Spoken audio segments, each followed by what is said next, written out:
I really do get a kick out of every year around Dr. King's birthday, the federal holiday, and we get treated with all the quotes and all the laudatory comments about how amazing Dr. King was and what he stood for and what he did for America. And then the same folk then turn around and literally vote against, speak against the very things that he actually fought for. And so Sunday night, I had some followers of mine who sent me a sermon by Houston's Ed Young Sr., who leads Second Baptist Church. And Ed Young is one of the most prominent white conservative preachers in the country. Second Baptist has several locations in Houston. His son has a massive church in North Texas, and he's one of the biggest voices among the conservative Christian movement. And lately he has been highly critical of progressive policies and the left, and criticizing, lying about Houston, saying Houston has the highest crime rate in the country. That was a lie.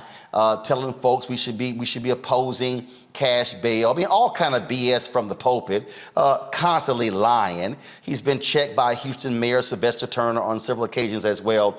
But he gave a sermon called Created Equal, and I listened to it, and I had to get a laugh out of it as I watched him go through it, and with the praise of Dr. King. And so I just wanted to just begin to break this thing down. So why don't I go ahead and play it, and I'm gonna start it and stop it and walk y'all through some of the nonsense that we heard from him that we often hear from other white conservative preachers who make the same mistake in terms of trying to look all good with racial reconciliation and speaking against racism.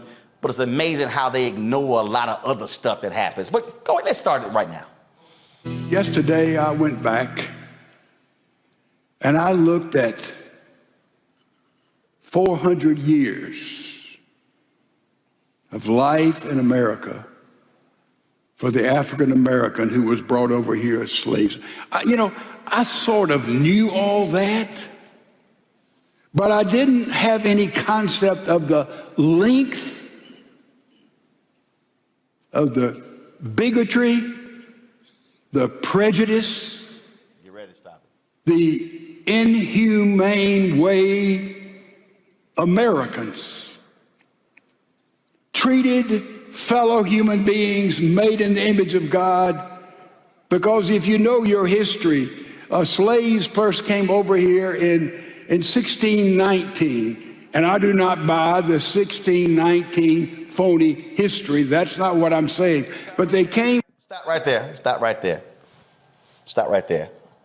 First of all, Ed Young, y'all, is 86 years old. He was born in Mississippi. He pastored in South Carolina.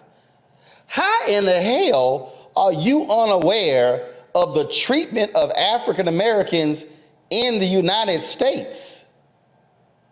You were born and raised in Mississippi. Really? Now, y'all notice right there how he mentioned the first slaves coming in 1619, and then I don't mean that phony 1619 history project. Notice how he slid that in. Okay. See, this is what they do. See, their anger is at Nicole Hannah Jones and all the other folks who participated in that, because what folk like Ed Young don't like is the rest of the story. They don't want you to hear. And so maybe, Ed, the reason you didn't fully understand the depths and the treatment of Africa, how African Americans were being treated, because the 1619 Project didn't exist. Maybe because you were presented a whitewashed version of American history. So as opposed to trying to throw shade at it, maybe you should spend some time reading that. Press play.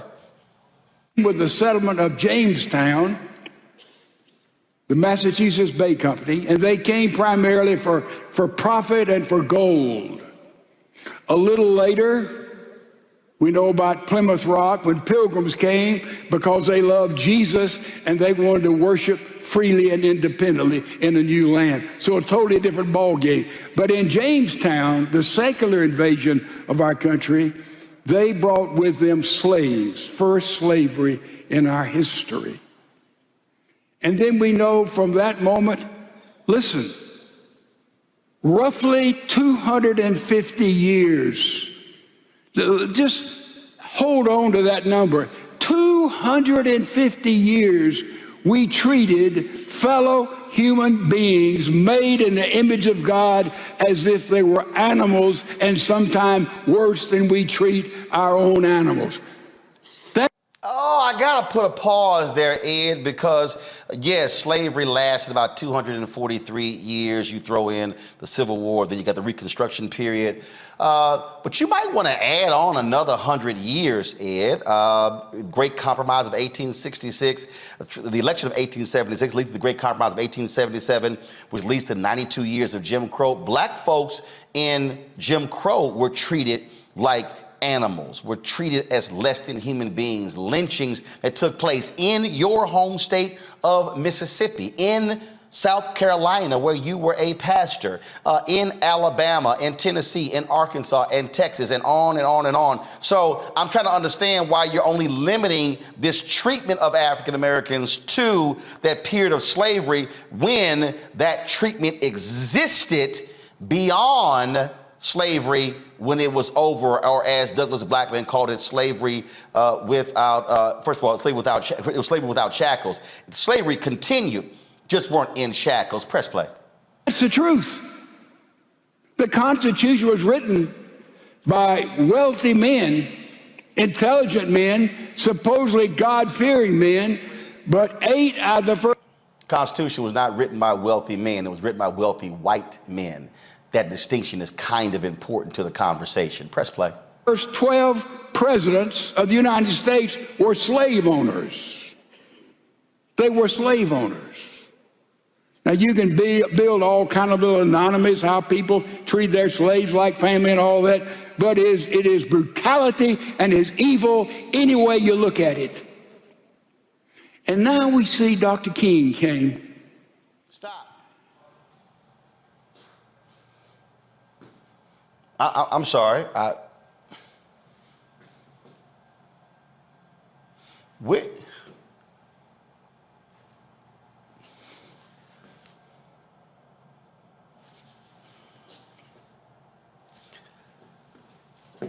We went from slavery to Dr. King.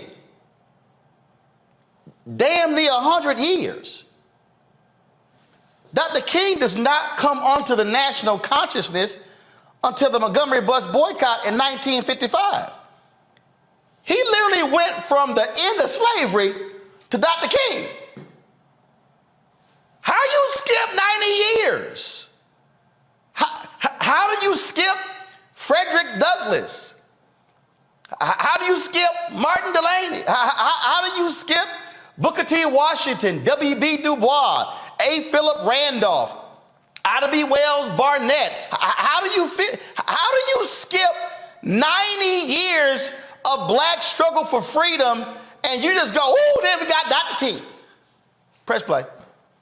And through prayer, he decided to bring about a revolution different from any other revolutions, except maybe when Mahatma Gandhi, through pacifism, liberated India from the British Empire through nonviolence. Dr. King took that path. It was dangerous, it was deadly, and he began through those years to do things, to say things, always in a biblical Christian context. Don't miss that. He began to say things and do things. Ed, can we name some of them? I mean, the way it sounds like Dr. King just prayed and gave sermons. No, that was policy. There were things behind that. He was arrested. There were protests, and it wasn't just him. It was Thurgood Marshall and the NAACP Legal Defense Fund. It was Dr. Dorothy Height. It was James Farmer. It was Core. It was SNCC. It was a plethora of individuals. It was, I mean, we can go, it was Ella Baker and others. It was Roy Wilkins. It was Whitney Young. I mean, we can go on and on with the folks who were involved in this. Come on, Doc. Press play. Don't miss that. Don't miss that. I submit to you that along with Billy Graham and maybe internationally Winston Churchill, Dr. Martin Luther King was the most influential individual in the 20th century by far. But Ed, tell your white congregants why. Go deeper. Ed, come on. If you're going to walk through scripture, walk through the text and the life of Dr. King. Sitting right here, Ed.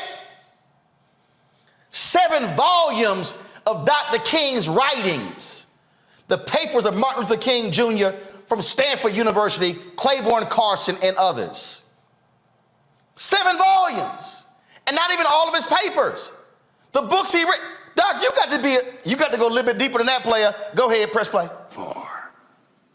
He saved America. He preached the gospel. He was indeed a great man. Dr. King did not save America because he preached the gospel. Dr. King and others redefined America because they chose to stand up and fight for freedom and equality and fight against white supremacy, fight for the poor, fight for the folks who have been ignored. He didn't just preach the gospel. The Bible, Ed, says faith without works is dead. You can't stand before your congregation and give a sermon about Dr. King's faith and ignore his works and not mention that. But there's a reason why you don't want to mention his works. Because his works then contradicts what you believe today. Press play. Martin Luther King speaking at Southern Methodist University 2 years before his assassination, 1966. He said, a doctrine of black supremacy is just as dangerous as a doctrine of white supremacy. God is not interested in freedom of black men or brown men or yellow men. God is interested in the freedom of the whole human race, the creation of a society where every man will respect the dignity and worth of personality. Dr. King, a couple of years before his assassination at SMU. Oh my God, I'm fascinated by Ed transitioning from Dr. King's work to a piece of his speech at Southern Methodist in 1966. So I decided to look up that particular speech. Go to my iPad. This, ladies and gentlemen, is a transcript of that particular speech. Ed talked about the white supremacy, the black supremacy part. Let me scroll down. Let me keep going. Let me keep going. Let me keep going. Let me keep going. Let me keep going. Let me keep going. Let me keep going. Let me keep going. Let me keep going. Let me keep going. Let me keep going. Let me keep going. Let me keep going. Let me keep going. Let me keep going. Let me keep going. Oh, then I have arrived right there at the top of the screen, the one paragraph that Ed Young was speaking about. Ladies and gentlemen, the speech that Dr. King gave is 7,485 words. Let me say that again, just in case you missed what I just said. The speech that Dr. King gave at Southern Methodist University is 7,485 words. Ed Young skipped 6,345 words before he decided to cherry pick the segment of Dr. King's speech where he's talking about black supremacy. Now, if anybody understands and actually has read the history of Dr. King, what they will know and understand is Dr. King, whenever you saw him talking about black supremacy, he was specifically talking about the Nation of Islam.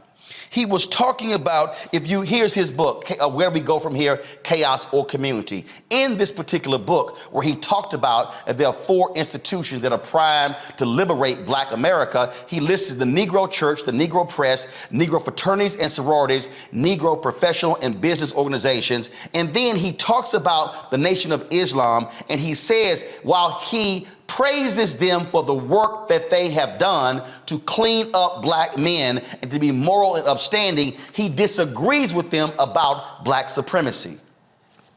That's what he was talking about. In the same book, he talked about black power being an empty statement with nothing behind it.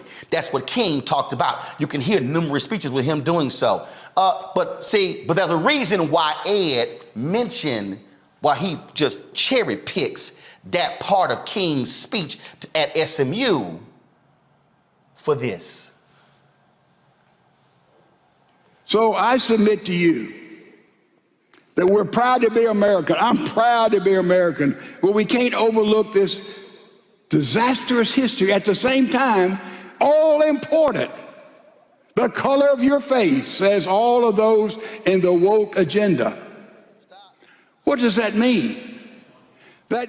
He said the woke agenda. Now you understand why he pulls out that segment on black supremacy, because it is the setup for the attack on the woke agenda. He then tries to define the woke agenda. Press play.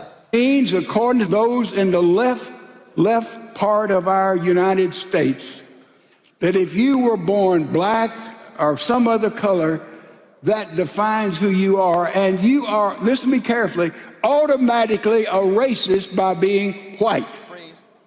That is a fundamental and absolute lie. It is an absolute lie. That is not what being woke means. That is how white conservatives have redefined wokeness. They have used it as the attack against diversity, equity, and inclusion, the attack against multiculturalism, the attack against what we're trying to achieve. That's how they have redefined it in their own way. That is not the definition. Press play.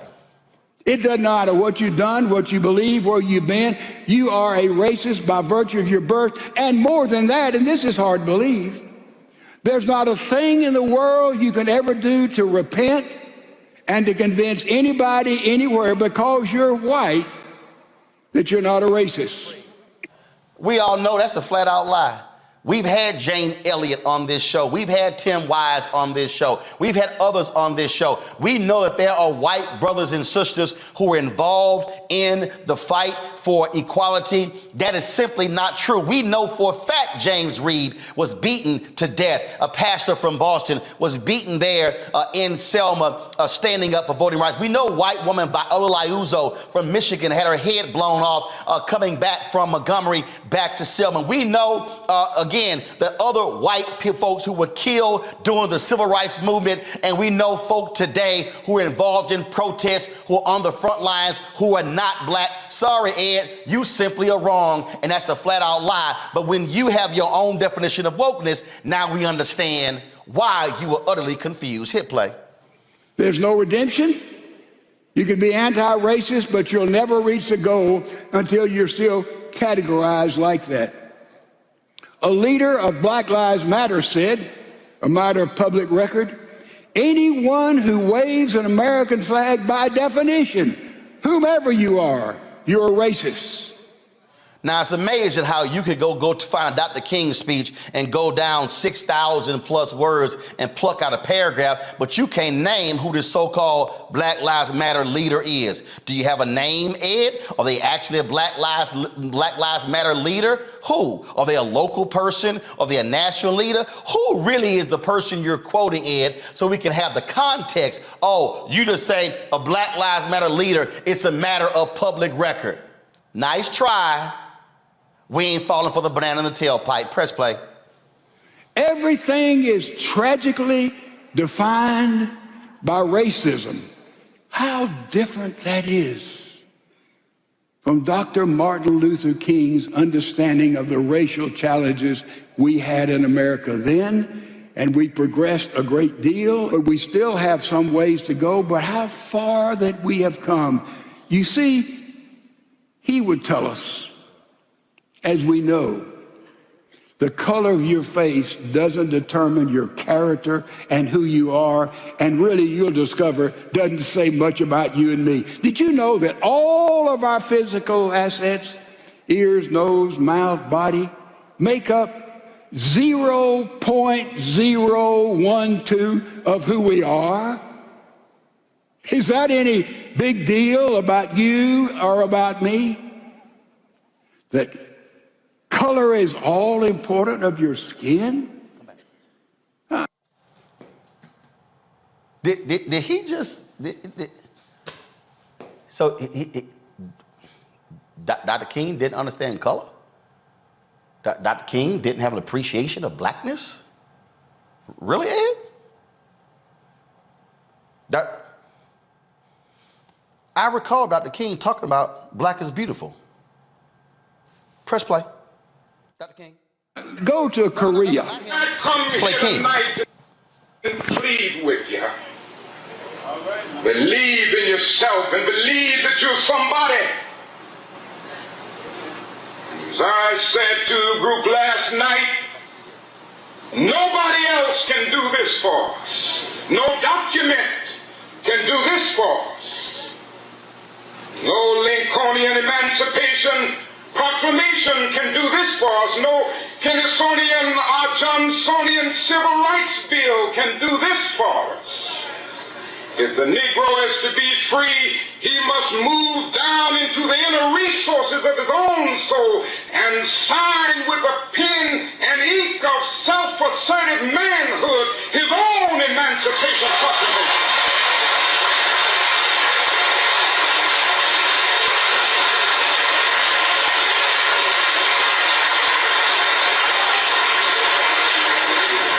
Don't let anybody take your manhood.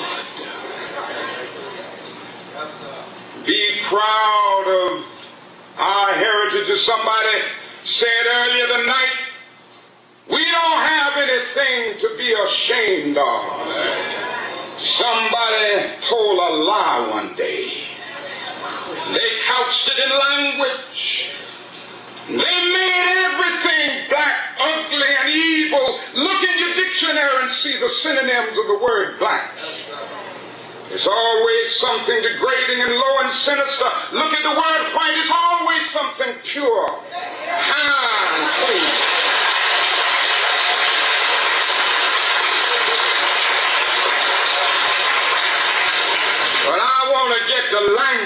right tonight.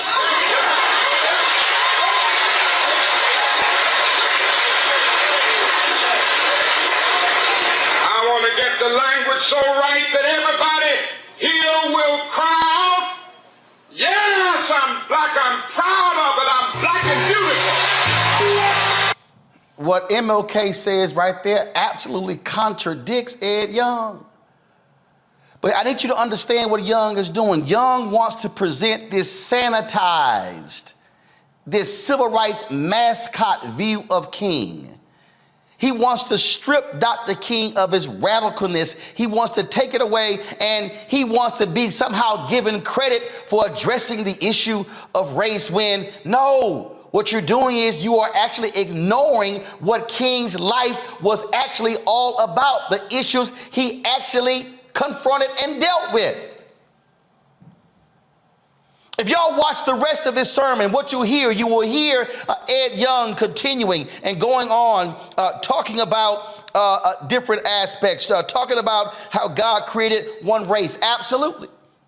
Oh, he'll mention how race is a construct, and he'll talk about that in a certain way. There's a certain point in his sermon where he talks about how the white supremacists are almost out of business mentioning the KKK. Really? FBI Director Christopher Wray testified before Congress.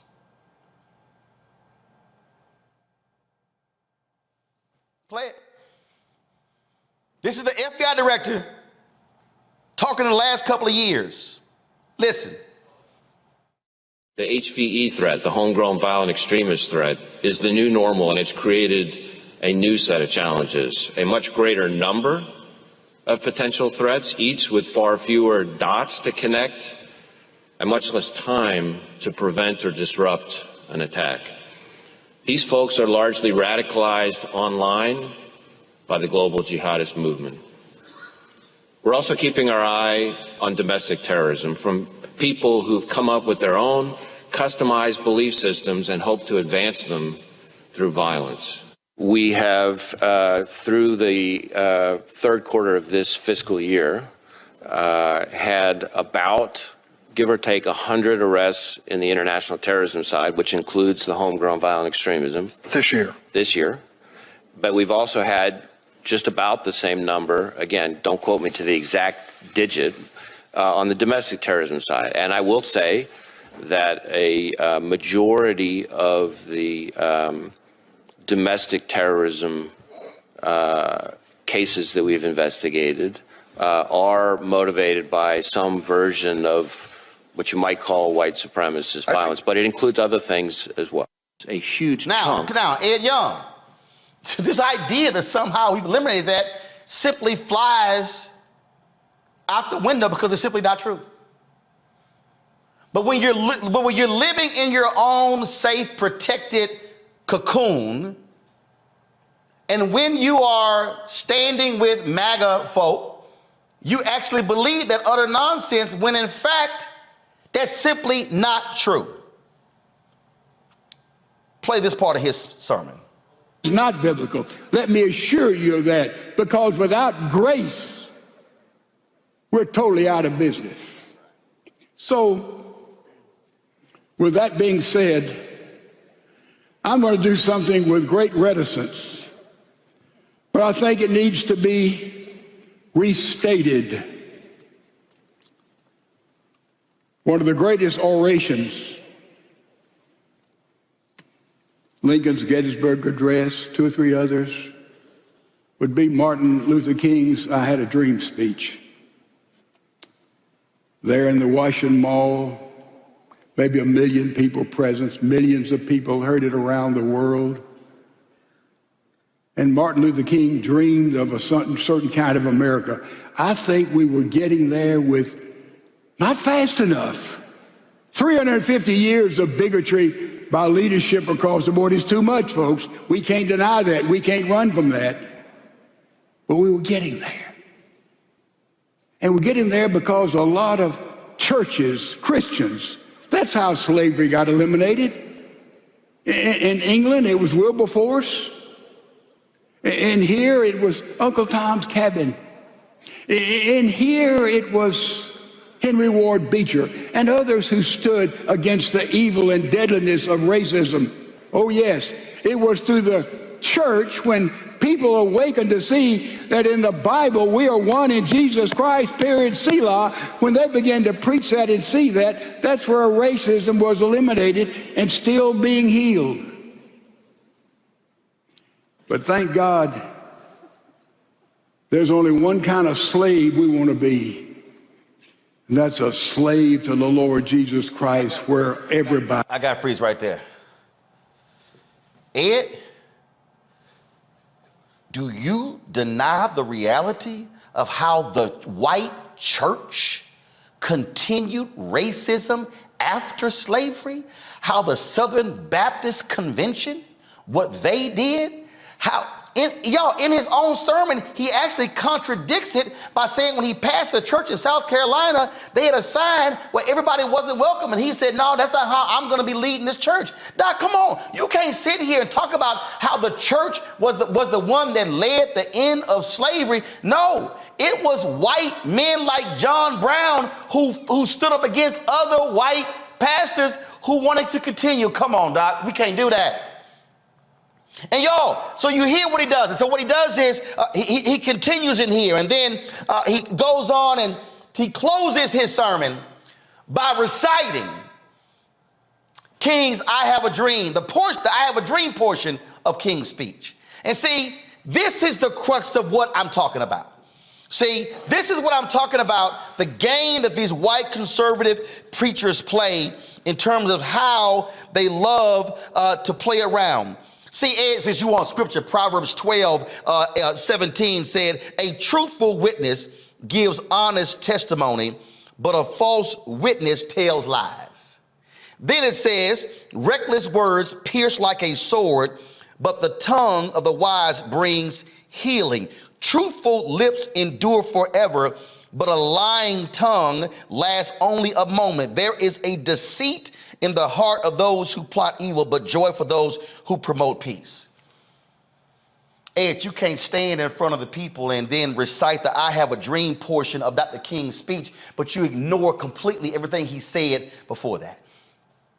You can't sit here and talk about, oh, how Dr. King wanted the racists to get along and his children and he quote, and he starts crying and his congregation begins to stand up and they begin to clap and cheer and all that begins to happen. But how dare you as a Christian pastor give a 26-minute sermon extolling Dr. King? Not one time do you talk about what he stood against. Not one time do you recite the same speech where he talked about police brutality. He talked about voter suppression. He talked about the economic imbalance in this country. How can you sit here and even quote that particular speech that he gave at Southern Methodist University and totally look over the 6,000 other words he actually gave in the speech? Y'all, go to my iPad. If you actually look at the speech, Dr. King in the speech, he talks about the poor. He talks about voter suppression, still alive today. He talks about the economic imbalance when it comes to wages and jobs. He talks about all of those things. Yet I don't hear Ed Young talking about any of these issues. I don't hear him talking about what King was referencing. I don't hear him dealing with, in all of these volumes, the work King was talking about. Y'all go to YouTube. Ed Young has a speech called Socialism versus Capitalism, where he has some strong words against socialism. The same man who he praised in this sermon, guess what he called himself?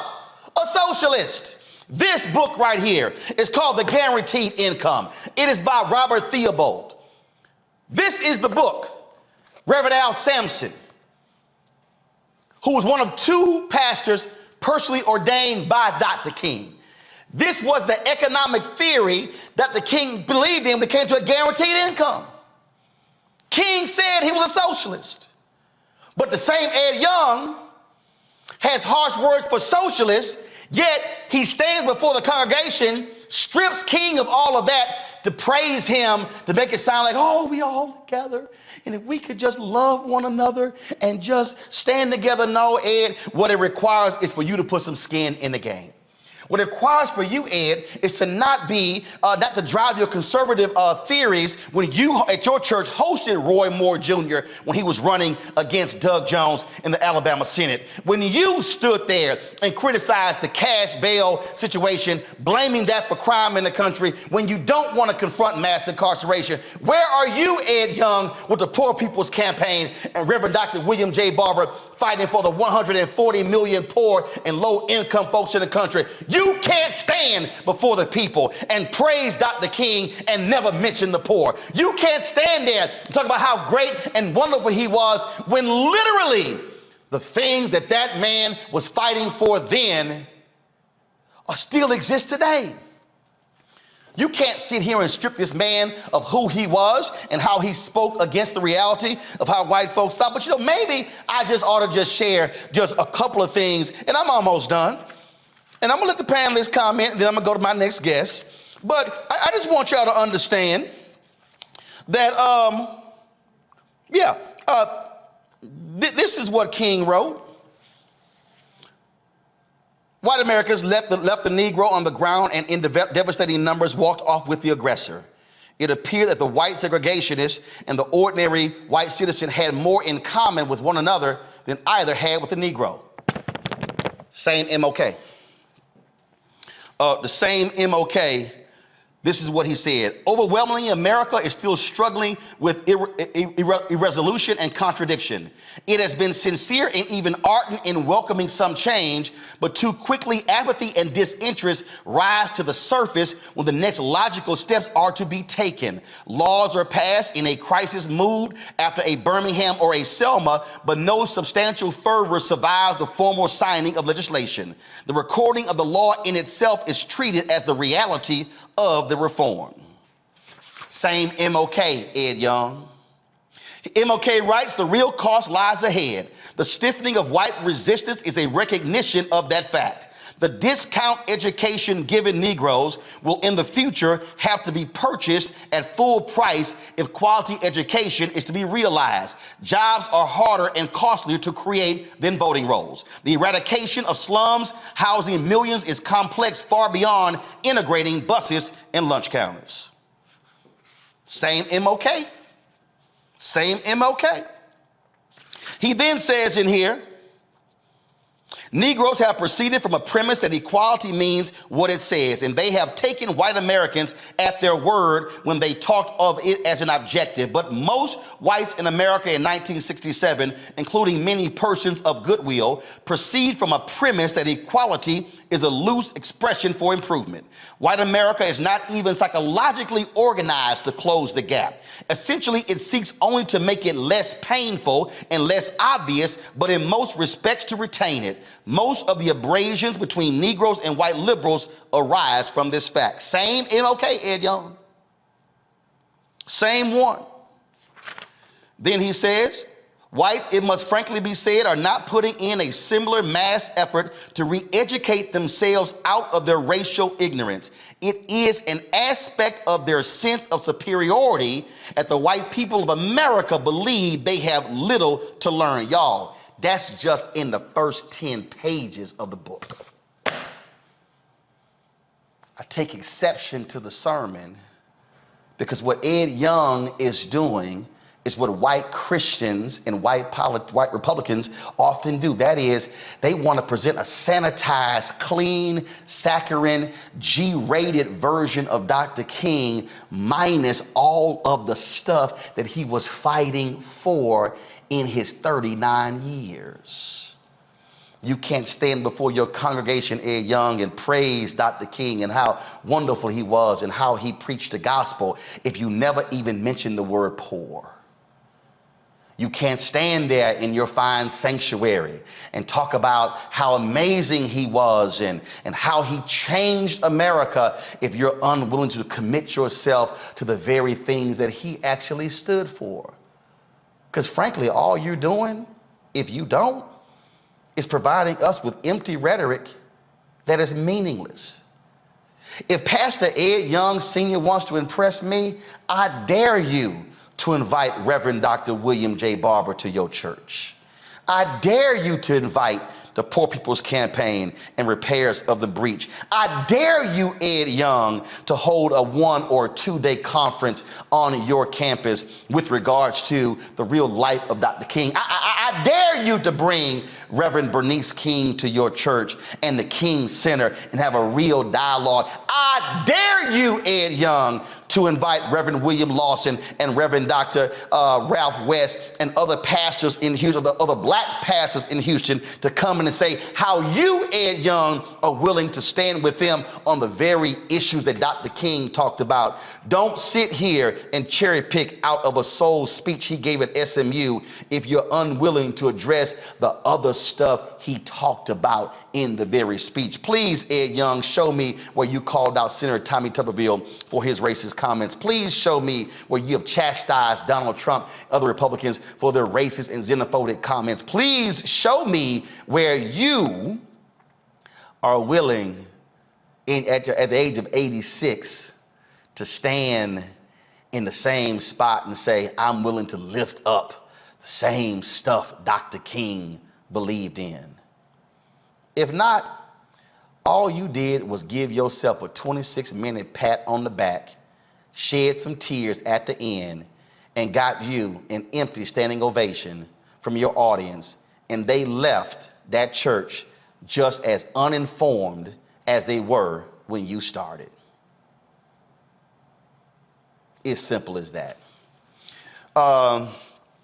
Monique, you said, I'm gonna let you start. You sent me a text saying you heard the speech and you had views on it. You agreed with most of it. Now that you heard me lay this out, you can go ahead and comment.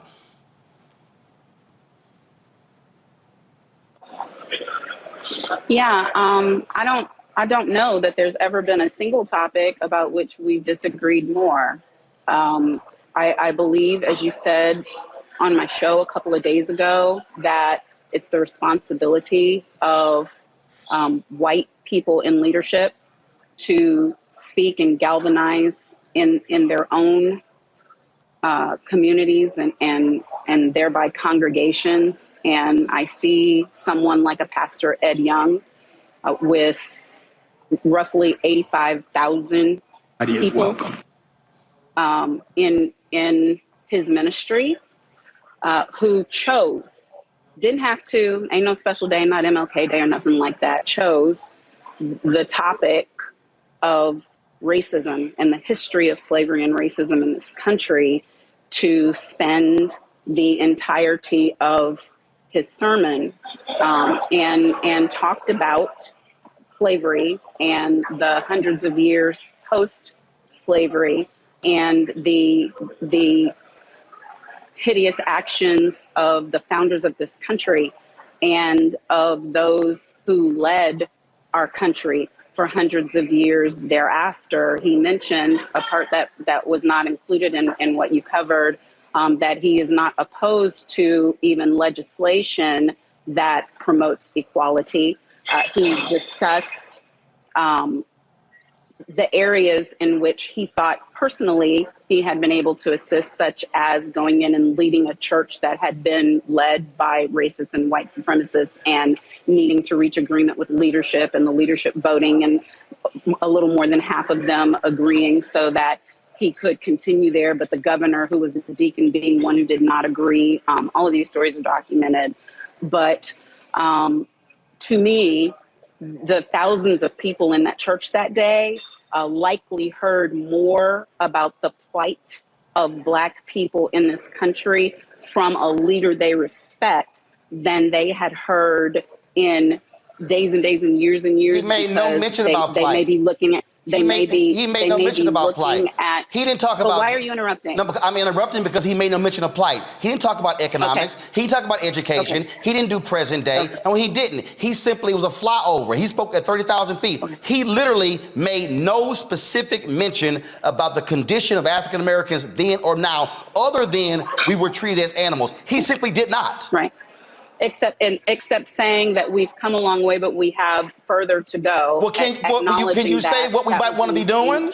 No. I'm not saying that he gave an anthology. I'm not saying that he gave an accurate history of slavery in America and the vestiges of it. I'm not saying that he gave an accurate history of MLK. Monique, I'm not even focused on slavery. I'm not saying He that he wouldn't gave an even accurate... mention a single substantive issue Dr. King fought. All he said was he preached the gospel and changed the world. Well, Roland, That's as it? you say, it's your show. No, as I say, it's called context.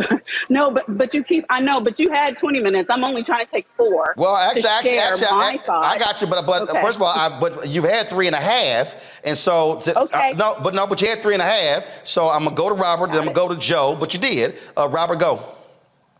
Well, I appreciate the effort. There's a meme going around, at least you tried. And I think that for many of these white people, as Monique said, this may be their first introduction to even the concept, particularly when you consume nothing but right-wing media 24/7. And so maybe within 10% of the congregation will inspire them to go home and do a Google search and find out the full context and find out the deeper meaning, to dive deeper into it, to think of themselves differently. I think that any conversation on it has to be the beginning, but we have to keep it going thereafter. What we've seen in the last 50 years or so is I call the Disneyfication of Dr. King, where they've taken the Dr. King that actually existed and turned him into this cartoon character that they can kind of trot out whenever they need to. They usually take the I Have a Dream speech, for example, that was 1,667 words, and they just say content of character, color of the skin, and that's all they know of the speech. So it's important for us, the people who do understand, who do know, to call these things out, to make people understand that that these individuals were more than just a tagline or a hashtag or a meme, that there was deeper work that was being done, and that the entire civil rights movement wasn't just Dr. King. As Chris Rock said, that's all we learned of Martin Luther King, that there were hundreds of thousands of people who fought and thousands who died and were imprisoned and lost everything for the journey that we are on, and those are going to be turned back in the upcoming years by the Supreme Court. So it's an important conversation to begin. Now that it has begun, maybe this is where we step in and partner in and walk in and say, well, let me give you some more context. Let's bring some black ministers, Reverend Barber, or Reverend Sharpton, or Reverend Jackson in his younger days, to give the full context on what happened and start building those bridges between the two. So I will give him an A for effort. But I do think, as you said, Roland, there's a lot more context that needs to be put in there, and a lot more education that needs to be had. But we need to at least begin the conversation, since many of these people are so recalcitrant to the idea being even presented, that they're storming school boards to stop critical race theory. Well, Joe, what you're not going to do is try to throw shade at the 1619 Project, Black Lives Matter, and woke agenda. We don't know what the hell you're talking about, but then you want to cover it up by saying, well, I love Dr. King. Joe, go ahead. I think one of the scriptures that is mentioned in that same speech by Dr. King is Amos 5:4, and a lot of people know the scripture. Us church folk know the scripture. It says, "But let justice roll down like a river, and righteousness as an ever-flowing stream." But there was a but. So what had happened before was what had happened was people had been making the sacrifices that they normally did. Oh, let's kill an animal. Oh, let's do the things that we normally do, God, and it will pacify you. But what God was saying was, what you used to do and what you're doing now isn't enough. So let justice roll down like a river. If there was this hypocrisy and this selective memory and this self-righteousness, frankly, despite the effort, some may call it effort, this is the reasons non-Christians won't become Christians. Got it. And I'm a Christian saying it. And so really, Martin was called a militant. Ask him, let's ask Pastor how he felt about Martin when he died. He's old enough to be around. Was he actually reciting the words from I Have a Dream back in 1963? I bet you he wasn't. Does he have a picture of Jesus that is historically accurate visually today? Probably not. It might be that some people in his congregation, if they saw Jesus as Jesus was to be seen in the natural, they wouldn't even be followers. And so therefore, we are at a place where we have to be truthful. And even the Bible says, 2 Thessalonians 10, people have not a love of the truth. For that reason, they'll be sent strong delusion to believe the lie. At the end of the day, regardless of his effort, regardless of his intention, and in fact, I don't have a heaven or hell to put him in, and he might get the same grace that I'm in need. I know he needs it. But at the end of the day, he was wrong, and he was wrong from the pulpit, and he's aligned with Donald Trump, who calls 2 Corinthians 2 Corinthians. He's aligned with fascism, and he's aligned with a lack of truth.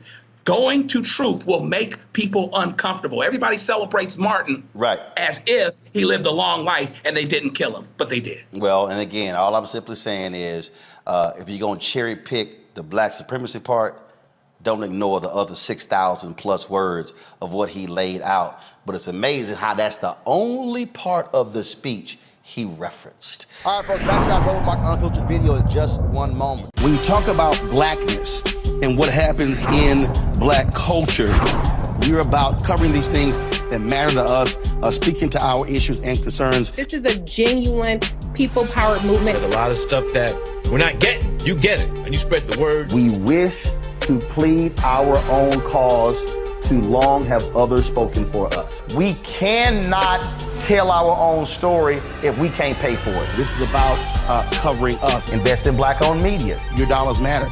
We don't have to keep asking them to cover our stuff. So please support us in what we do, folks. We want to hit 2,000 people, $50 this month, raise $100,000. We're behind 100,000, so we want to hit that. Y'all money makes this possible. Checks and money orders go to P.O. Box 57196, Washington, D.C. 20037-0196. The Cash App is $RM Unfiltered. PayPal is R Martin Unfiltered. Venmo is RM Unfiltered. Zelle is Roland at RolandSMartin.com. All right, folks, there is a saying that we're all familiar with. That is, hit dog will holler. Well, whenever you hear people start whining, complaining about something someone else says, typically that means that hit dog will holler. Two hit dogs hollered on Fox News, Kayleigh McEnany and Harris Faulkner. They were discussing a segment that I did with Tiffany Cross on MSNBC, and they decided to share some thoughts. Here is their segment. To that point, it is dangerous when you take half of a country, Harris, and say, I'm putting you in this box of, as our president said, a threat to democracy, clear and present danger, the language he has used. And then what has been interesting is it's not just him. Some lapdogs have followed the president's orders and using the same language. Let's take a listen. Obviously, Republicans, I think, are the biggest threat to democracy. We don't separate right-wing extremists and Republican Party anymore. And these days, it feels like we are not just at the brink of a civil war, but that one has already begun. This is an outright attack on women in this country. That is how I see it. That is how more and more women and those who support our right to make decisions about our own bodies, that is how we see it. You know, this is a literally call to arms. We are at war with these people. These folks are evil. They have allowed evil into their house with Donald Trump. He has now dominated the party. This evil is spreading. And when you are in a war footing, you have to respond accordingly. You know, that kind of talk is so irresponsible. There are things that are going on. We've had a justice on the Supreme Court with an assassination attempt in this country. We've had things that could tip us off into a situation that we don't want on September 3rd. Tiffany Cross, an anchor at that network, and then one of her guests, I guess, Roland Martin, I don't even know what he does there, talking about how we're on the brink of something. Let's talk about what we can do to take down the level of hate in the conversation. And comparing things to Hitler and to slavery, why can't things live in history where they were? They were terrible enough. Yep. Do they need to be brought back and be diminished so that we can raise something above it? Hillary Clinton saying, well, this person or this situation is like Hitler. What is she talking about that's like Hitler in this country right now? Is she so ignorant that she doesn't know how many people died? Yeah. There's nothing going on in this country right now like Hitler. All right. I'm going to deal with Kaylee first. First, Kaylee says that Biden's lapdogs followed his lead. Let me help you out, Kaylee. I've never worked for President Joe Biden. I've never worked for President Barack Obama. In fact, I ain't never worked for a politician. You, on the other hand, literally was a lapdog for Donald Trump. You literally lied to the American people on a regular basis. You right now are a fake journalist sitting in a host chair on Fox News when you have absolutely no training for the job whatsoever. In fact, your entire network is a lapdog for Donald Trump. The suck up that takes place by Sean Hannity, Laura Ingraham, and on, and Tucker Carlson, on and on and on.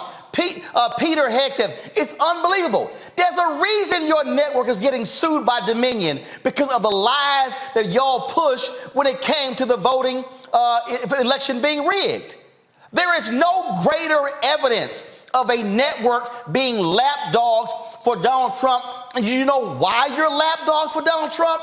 Because your ratings went down after the election when you properly called Arizona for Joe Biden. And what did your network do? Your network fired the guy who made the call. There is no greater example, Kaylee, of lapdogs than you and Fox News. In fact, Fox News, your employer, is such a lapdog for Donald Trump, y'all actually employed the man's daughter-in-law. How much more of a lapdog can you be when you are employing the daughter-in-law of Donald Trump? Now, let me deal with you, Harris. First of all, you called it irresponsible. Then, Harris, you tried to act like you didn't know who the hell I was and what I do. Harris, I got your phone number right here. And you got my phone number. I mean, you do remember when I took you to the Apollo's spring gala. Do you want me to pull the photos up? When I took you down to Harlem, where the black folks were? Remember the red dress you wore? Oh, do you want me to pull those receipts? I don't even know what he does for the network. It's called some basic ass research, Harris. I don't work for MSNBC. Y'all invite guests on Fox News all the time. So maybe you should do some research and know that I was an invited guest on Tiffany Cross show, and I don't work for MSNBC. Typically, Harris, I'm sorry, you know how this works. If someone is a Fox News contributor, you say Fox News contributor. If they're a guest, you just simply say who they are. That's what Tiffany did. So please don't try to sit here and be dismissive and act as if you don't know who I am, Harris. Well, you know exactly who I am, which is why when you co-hosted the NABJ award ceremony in Miami, you and I talked there as well. Yeah. So don't let me bring out the black receipts on you, Harris Faulkner, and don't play this game with your audience. Now, you actually said the comments were irresponsible. I'm going to show you irresponsible, Harris. And what I think is irresponsible is when you're supposed to be a so-called news anchor. First of all, Tiffany Cross is not a news anchor at MSNBC. She's a show host, not a news anchor. You should know the difference between being a news anchor. Now, you are a so-called news anchor at Fox News, Harris Faulkner. You actually said what's irresponsible. I'm going to tell you what's irresponsible when the New York Attorney General, Letitia James, lays out by detail how Donald Trump has cheated when it came to his financial records. This is how you responded, Harris Faulkner, on Fox News.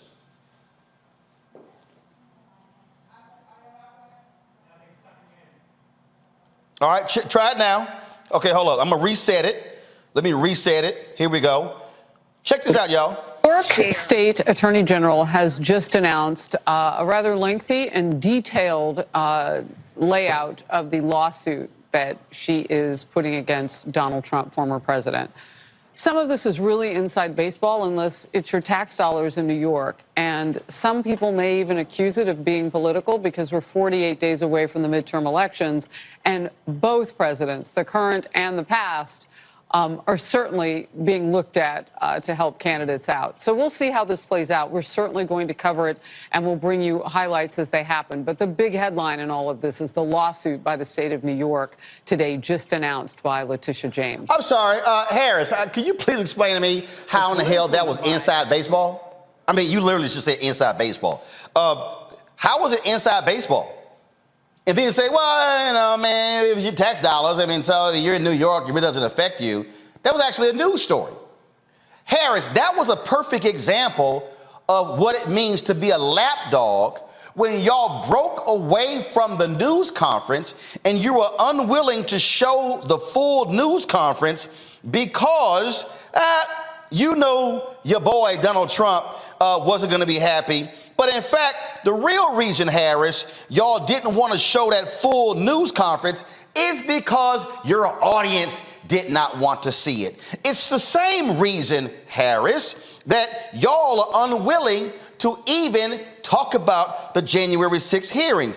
In fact, Harris, being a so-called news anchor, I would think that you would be calling out your fellow Fox News colleague, Tucker Carlson, who literally right here, this is from Media Matters website, where he was proud of the fact that Fox News is hiding the January 6th hearings from its audience. Oh, interesting. Can y'all cue up Harris's comments again, please? Cue the part because I really want to hear where she talked about, oh my goodness, the violence and how people have been hurt in this country.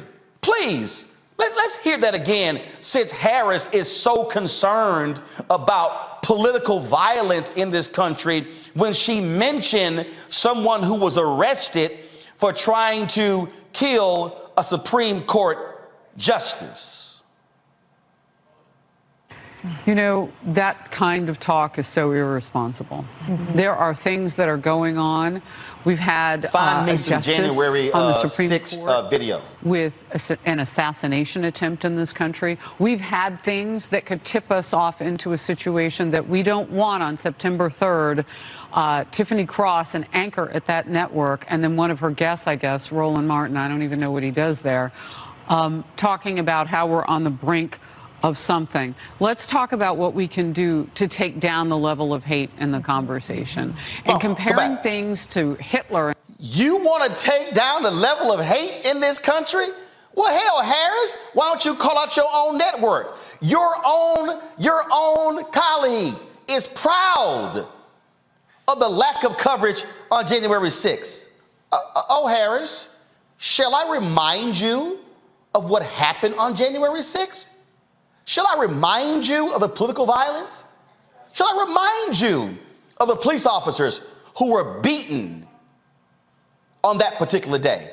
Shall we remind you how Republican and Democratic lawmakers were terrified of the folks who were storming the U.S. Capitol? But your colleagues at Fox News, they have labeled it a walk in the park. They've said it was just a tour.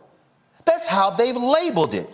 That's interesting, Harris, because guess what? Go to my iPad. This is today, Harris. Kyle Young, a 38-year-old Trump fan who brought his teenage son along as he assaulted then D.C. police officer Michael Fannin and another officer at the Capitol on January 6th, was just sentenced to more than 7 years, 86 months in prison. Do you mean that violence, Harris? Your network won't even show the hearings in prime time. Your network, Harris, is the greatest lapdog in America for Donald Trump and the Republican Party. The folks who sign your check, Harris, sucks up to Trump and MAGA. In fact, you employ them. You celebrate them. You tout them. You praise them. You sit next to them on the couch, Harris.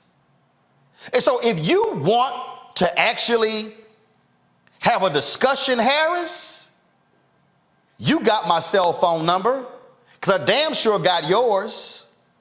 Call me. You want some, y'all got a man who sits in that center seat there? Why don't y'all call this man if you want to have a debate, if you want to have a conversation? And then, Harris, you had the audacity to say, oh, we need to dial down the rhetoric. Really? This here is the video page for Media Matters. Here you have Tucker Carlson praising the recently elected fascist in Italy. Yeah. Right there. You've got other Fox News hosts on here who do all they can. You're gonna love this one since you're concerned about violence, Harris. Here you got Fox anchor Shannon Bream says it's just not good optics for DOJ to arrest suspect who allegedly assaulted an elderly man outside an abortion clinic. Wow. Harris Faulkner is concerned about the violence in America, but one of the so-called news anchors at Fox News says it's not good optics to arrest somebody who assaulted someone. Last I checked, I thought y'all were the Law and Order Network. I thought y'all actually cared about those things. You know, it's interesting when I hear Harris say, oh, how we need to dial down the rhetoric and things along those lines. That's real interesting when on your network, Harris, on your network, this is what your dear leader said. On Fox News, Donald Trump says immigrants are poisoning our country. Is that the rhetoric that you want to dial down, Harris? Ain't that something? Jesse Waters calls the homeless an invasive species. Dana Perino says we should involuntarily commit the homeless. Is that the type of language you want to dial down? Oh, here we got one. Jesse Waters calls union president a vicious woman. I don't recall you saying a damn thing about any of them. In fact, Harris Faulkner, you got Will Cain, who I used to destroy on CNN with his ridiculous ass arguments. This is what he said about Congresswoman Ilhan Omar. She is a real parasite on our political system. Please, Harris, can you show me the transcript where you have criticized them for the language? Oh, it probably doesn't exist, Harris. In fact, since Kaylee, since your grossly unqualified self wants to talk about lapdogs, I told y'all you got to be a lapdog when your network employs Donald Trump's daughter-in-law. This is Donald Trump's daughter-in-law on Fox News, paid by Fox News, talking about AG Letitia James, who is going after her husband. Fox contributor Laura Trump, bloodthirsty New York AG Letitia James caused children to die by shutting down the illegally self-dealing Trump Foundation. Y'all, the Trump Foundation was self-dealing and she actually trying to pump it up. And then she said, oh, it caused children to die. No, the only thing that died was Donald Trump not being able to use foundation money to pay for portraits of himself. See, folks, what I need y'all to understand is there is no greater lapdog for the entire Republican Party, for the conservative movement, and for Donald Trump than Fox News. And Harris Faulkner, you are a gross disappointment for the comments that you made. First of all, you couldn't even do basic journalism and fact check what my role is, because one doesn't exist at MSNBC. So that's one. Two, you were sitting next to somebody. You really should be mad. You really should be mad to say, how am I sitting next to a grossly unqualified person who prior to becoming press secretary was nothing more than an airhead, talking head at CNN. And the only reason she was hired at CNN because she was sitting here touting Donald Trump. You really should say, as a journalist, a so-called journalist with credentials, it's embarrassing that I have to sit next to Kayleigh McEnany every single day as a co-host on Outnumbered. Harris and Kayleigh, the next time y'all want to talk about someone being a lapdog and someone being irresponsible, I suggest you go to your nearest mirror. I'm done. All right, folks, back to our Roland Unfiltered video in just one moment. Don't wait till November 8th. We can vote today, y'all. Early vote started this week. We're on Savannah State University's campus. We will be dorm storming today, giving out treats for everyone. We hope to see everyone at the polls when it comes to November. If you believe we got power, let them know. Make some noise. Put a fist up. I need to see a fist in the air because we got power. Come on, you put it up. Come get your shirt. We're out here in the streets of Savannah, Georgia. James, do not forget to go vote. I got you. If we vote the right people in, we can make a change. We can get these resources in our community. I am a woman, and it is important that we have the say-so of what we want to do with our bodies. We're concentrating on entrepreneurism, providing young people with resources and training that they need in order to change their trajectories. We want Black down. Democracy is on the ballot. Voting rights is on the ballot. Voting suppression is on the ballot. I am most passionate about those three combined because they all impact each other.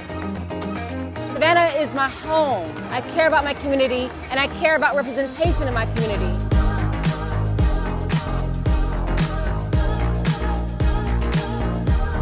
Our voices are still going to be heard no matter what kind of obstacles try to come up against us to stop us from voting. We're still going to be standing our ground. The effort that's being made to keep our communities from voting. So that makes me realize it's even more important, because if it wasn't important, they wouldn't be fighting to make sure we could vote. This doesn't stop this year. This is a forever movement. We're going to exert our power as a people, walk in our rightful place. We're going to change our communities, fight for our communities, and build our communities.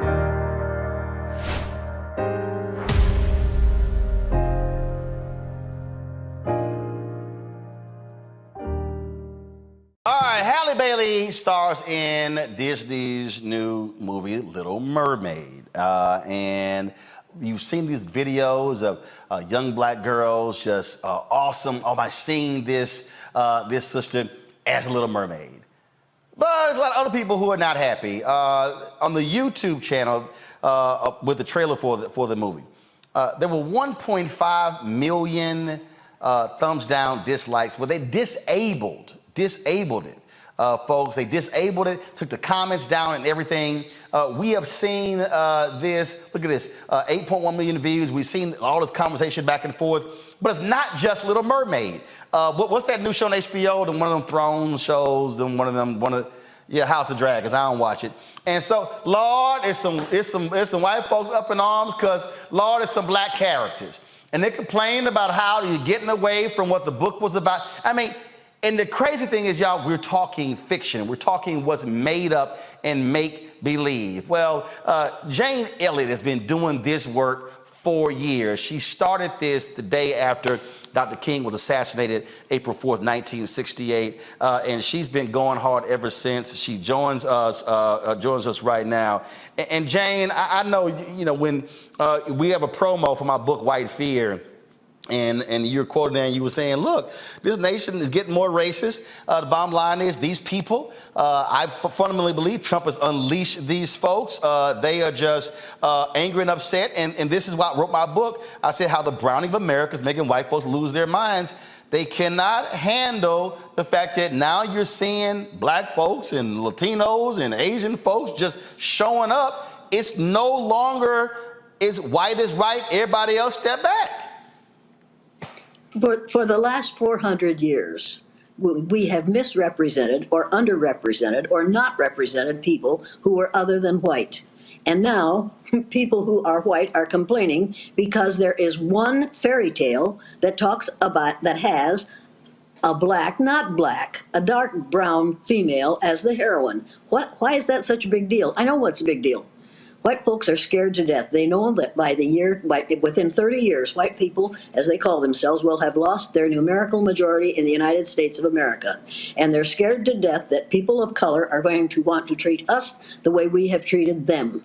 And so they have to, we had a president, well, we called him president, who built a wall, spent millions and millions of dollars to build a wall to keep brown-skinned people out because he said brown-skinned people reproduce too rapidly. Now, what we're dealing with right now is a fallout from that kind of attitude and that kind of statement made by the leader of the United States of America. What do you expect little people to do except say the same kinds of things that he is saying and has said and will say unless we put a stop to this nonsense? Now, if we would stop using the vocabulary of the 14th and 15th century, if we would stop calling people white because that means purity and goodness, and black because that means savage and evil, if we would start calling people what they are, which is varying shades of brown, we wouldn't have to deal with those two opposites. We have been put on a situation by the Spanish Inquisition. Torquemada and company were going to make everybody Catholic, and they were killing people they thought weren't Christians. Then they realized they'd killed a bunch of Christians, so they had to find another way to decide whether a person was Christian or not, because you couldn't tell by looking at him, and you still can't.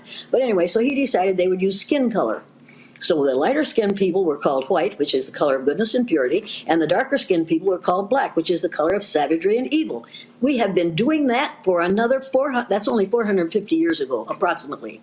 And we're still doing it. People, it's time to give it up. Let's grow up. We are in a young nation, but it's time to grow up. You said something that is on point, and that is, they are afraid that we're going to do to them what they did to us. Pat Buchanan wrote that more than 2 decades ago. Mitch Landrieu, in his book, came out a couple of years ago, he actually said, hey, white people, I've known black people all my life. Trust me, don't be scared. They're not going to do to us what we did to them. But you see, they think that we believe, when we say the golden rule, do unto others as you would have others do unto you, that the way white people treat others is the way they want to be treated. I don't think that's the way I want to be treated. I don't believe in the golden rule. I believe in the platinum rule that says do unto others as others would have you do unto them. Treat others the way they want to be treated, not the way you want to be treated. But you see, we're using every possible means we can to enhance the idea of the rightness of whiteness. And by doing it, we are proving that we are less intelligent, that we are less civil, that we are less socialized than people of color are, because people of color know better than to act like this. They know better than to complain because the little mermaid isn't their color. They have known better than to complain about all those fairy tales that they read all those years and that were pushed on them by teachers all those years. And none of the heroes and none of the heroines to speak of were anything but white. I had to trip out at the dragon show, and I'm like, y'all, they talking about dragons, and this notion, and these people were like, there were no black people during that period. Like, it's dragons. It's a period that didn't exist. It's a period in which it's just ridiculous. It's a fairy tale. It makes no sense. And teachers need to say to their children, this is a fairy tale every time they introduce one. But instead they teach them as though this has really happened, boys and girls. Well, it didn't really happen. It's not going to happen, and they don't have to worry. White people don't have to worry. Yeah, they do have to worry. Because eventually somebody is going to say to them, do you not realize that only 15 to 18% of the population of the earth is classified as white? Do you not realize that white people, so-called white people, have been in the numerical majority always? Do you not realize in the numerical minority always? We have always been in the minority. Why are people all of a sudden catching on to the fact that there aren't as many of us as we thought there were. There aren't as many of us as we thought there were, and it's time to get over it. By the year, within 30 years, white people will be a numerical minority in this country as they are all over the world. Get over it. Haven't you anything better to argue about? There was if y'all could cue that Bernard Shaw comment up, I want to play it. I played this when he passed away because we were in Las Vegas in 2007, and he made a comment to the white men in media that I thought was on point. And Jane, as I'm sitting here, looking at this, we are still operating in America where you still have the first African American, the first woman, the first Latino, the first Asian. And I was looking at Ron Brownstein's Twitter feed, and where you have these Republican folks who are polled, and they say that racism against white people is just as bad or even more so bad discrimination as it is against black people. And you have the folks like Donald Trump and Turning Point USA and all these people and this conservative media machine that's driving this. And I keep telling people, Rupert Murdoch and Lachlan Murdoch, they know it's all BS, but they are feeding this fear of their white viewers, and they're driving in. They're saying, they're coming, they're coming. That's what all this crap is with the migrants and sending folks away. They're coming, they're coming, they're coming. When anybody who understands the demographic patterns of any country, you cannot have a future if you do not replace population. Now, the great replacement theory. Hey, it ain't, white people stop having kids. Sorry. Don't ask every white woman who wants to make a living and get an education to have children. They aren't going to do it. They're going to wait until they're 42, and then it will be too late. And then they'll say, "Oh my goodness, well, what am I going to do about this situation? Look what society did to me." People, get over it. By the time these young people get ready to have children, they will realize that as the hole in the ozone layer gets larger and larger, more and more sunlight is allowed to enter our environment, and more people who have pale faces are going to die of melanoma, which is a skin cancer that you get if you don't have enough melanin in your skin. Let me tell you, people of color are going to be very much in demand for reproduction in the future. Mark my words, you're laughing now, but you wait 20 years. You won't even have to wait 20 years because they're going to see that if they want their children, their grandchildren, and their great-grandchildren to survive, they're going to have some melanin in their skin. That's the way it's going to be. This is going to take care of itself. And all the silly stuff that you've got going on about the Little Mermaid today is going to fade into the past, and we're all going to just laugh ourselves silly over it. That anybody would get upset about this is totally ridiculous. And it proves the ignorance. It proves the self-imposed ignorance of the so-called white population of the United States of America. And we've got to start, that's another thing, we've got to stop calling this country America and start calling it the United States of America. Because the word united is the most important part of that title, and we better start to use it, because we had 4 years of someone who tried to divide us. And this very kind of thing is what happens when you have somebody who is trying to divide people on the basis of the color of their skin. In my book, White Fear, How the Browning of America is Making White Folks Lose Their Minds, when I was writing it, the publisher said, well, there were several publishers rejected it. And they were like, well, but I get it, but what should be done? And I said, what should be done? I said, is what Jane is doing, is what Tim Wise is doing, is what other white folks are doing. That is having honest, full, in-your-face conversations saying, you have got to understand what the truth is, what the reality is. And it must be happening in country clubs, in meetings, places where I'm not at. It must be happening at dinner tables.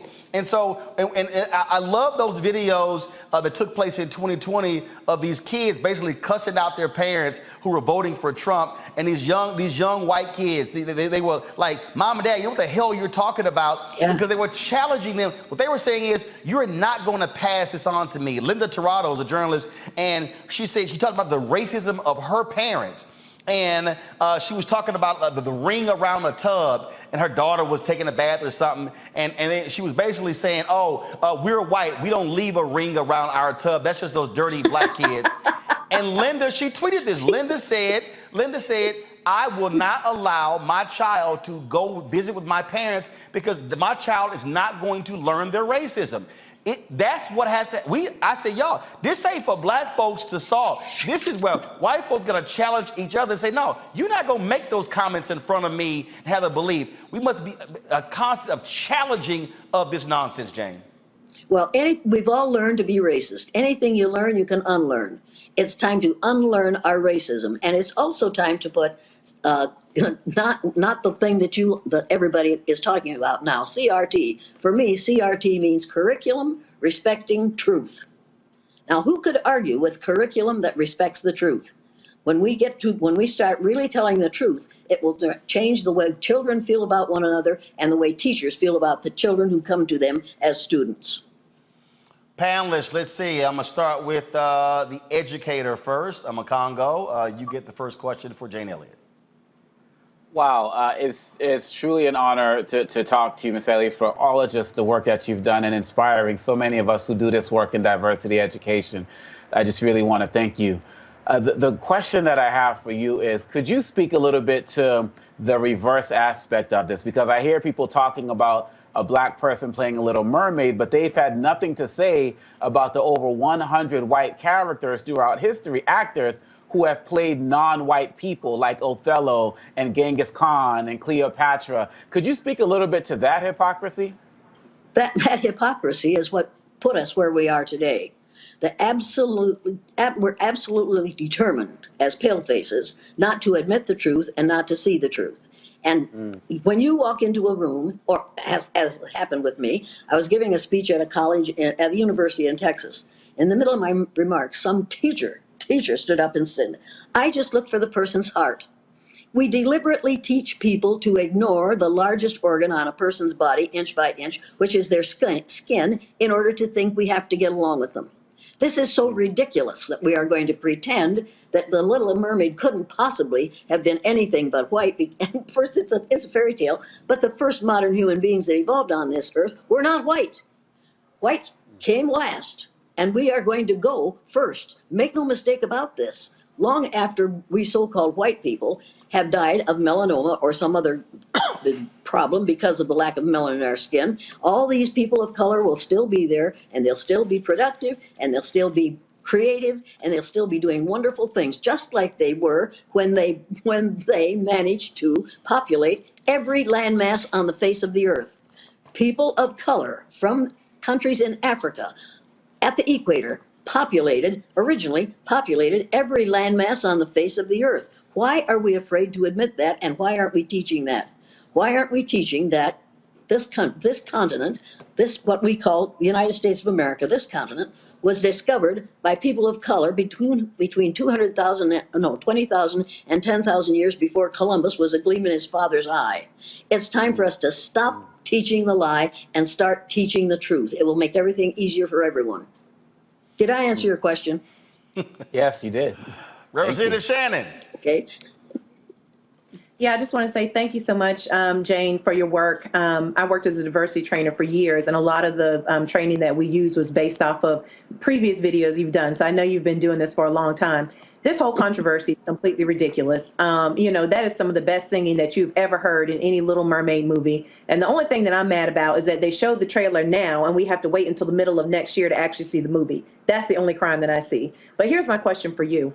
A lot of times when we see white people who are very educated on racial justice issues, when you talk to them, they will tell you that personally their families have discarded them, or other white people just sort of chalk them up as to be traitors for talking about standing for racial justice. Do you feel like, has that personally happened to you? And do you feel like folks like yourself and others who have done a lot of this work have been able to really make a dent into really educating white folks? Hell yes, it's happened to me. I have been discarded by everybody who knew me as a child or as a young person. My mother kicked me out of the family after my father died because she said I have ruined their reputation of the whole family with that eye color thing. So that I understand that. I understand her anger. And I suppose I should feel sad about that. And I did cry for about 5 minutes, and then I got over that because my life was much better when I no longer had to go over and babysit my mother. So yeah, that's one of the things you do. If if you put your head above the parapet, somebody's bound to try to shoot it off. So if you don't want to go into this kind of situation, just keep your mouth shut and go along to get along. And remember that the only thing necessary for the perpetuation of evil is for good people to do nothing. And as long as we continue to do nothing, this situation will continue to fester and boil. But when enough of us stand up and say, no, you're not going to do that in my presence. No, you're not going to tell that black joke in my presence because, number one, you don't know what you're talking. You can tell Irish jokes in my presence if you want to because I'm Irish and I know how strange we are. But you're not allowed to tell, I'm fussy about the jokes I'll allow in my presence. And many of the things we say are not funny at all to the ones who are on the receiving end of it. And when people say, well, you didn't understand, I say, wait a minute. The way you say it is the problem, not how I take it. Scott Bolden.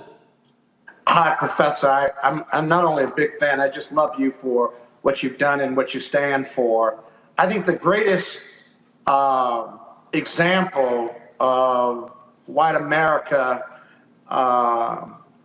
taking over or projecting an image is through their religion.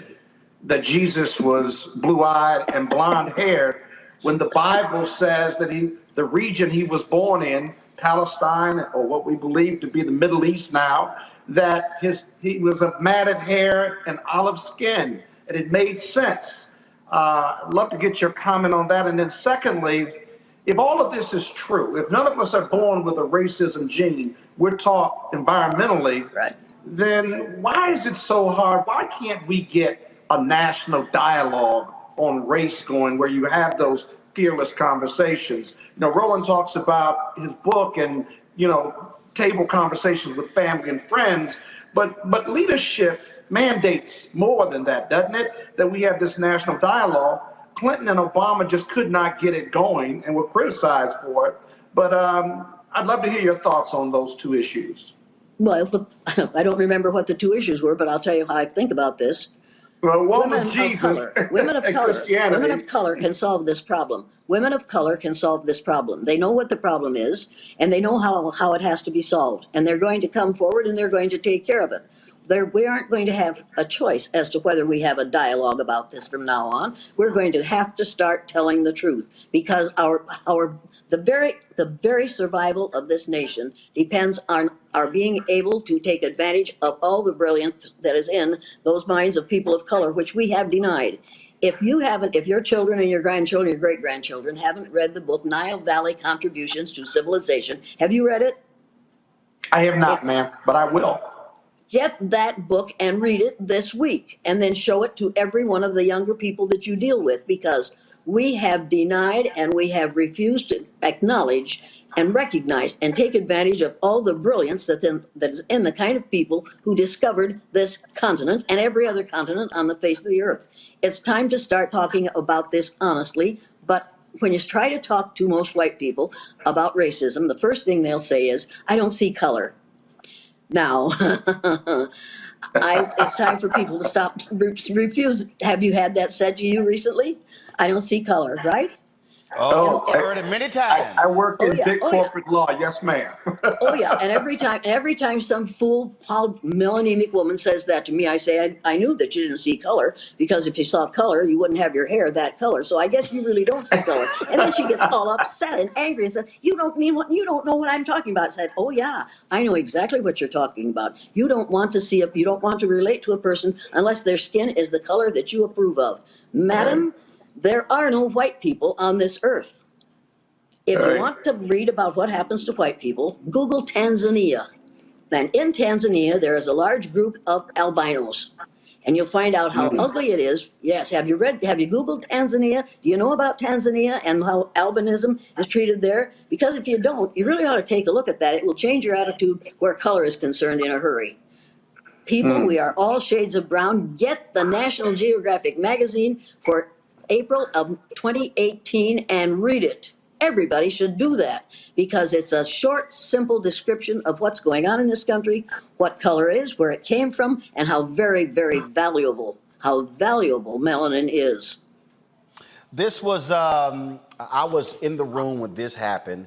Bernard Shaw got the Lifetime Achievement Award from the National Association of Black Journalists in 2007. And he said this, and this was one of the things where, you know, I wish Bernie had said it when he was the chief anchor at CNN on the air to the world. Play it, folks, and then we'll talk to Jay on the flip side. Wake up. Wake up. Globally, you are an island speck in an ocean of color.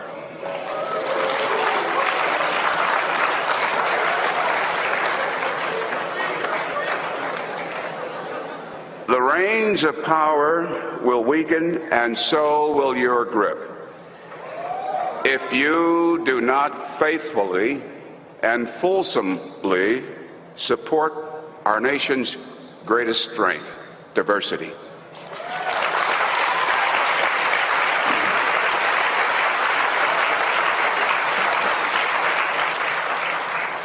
If you do not share, you will lose.